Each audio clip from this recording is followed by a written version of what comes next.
This is the Lone Crater YouTube. We hope this video helps. In this video, I will show you how to connect a printer to your computer. First, carefully unpack your new printer and remove all the protective tape and packing materials. Find a stable, flat surface like a desk to place your printer, ideally within about 6 feet of your computer. Next, plug the power cable into the printer and then into a wall outlet. Finally, use the provided USB cable to connect the printer to an open USB port on your computer. This establishes the initial physical link. Once your printer is physically connected, the next crucial step is installing the necessary drivers. If your printer came with an installation CD, insert it into your computer and follow the prompts. Otherwise, visit the printer manufacturer's official website, locate your specific model, and download the appropriate drivers for your operating system, whether it's Windows or Mac OS. Run the installer, accepting the terms, and restart your computer if the setup wizard requests it.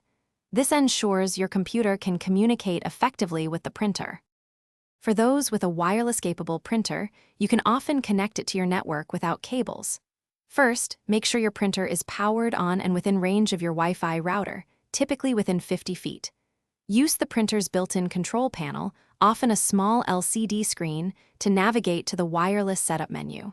Select your home Wi-Fi network from the list and enter your network password. Once connected, go to your computer's printer settings and add the new wireless printer.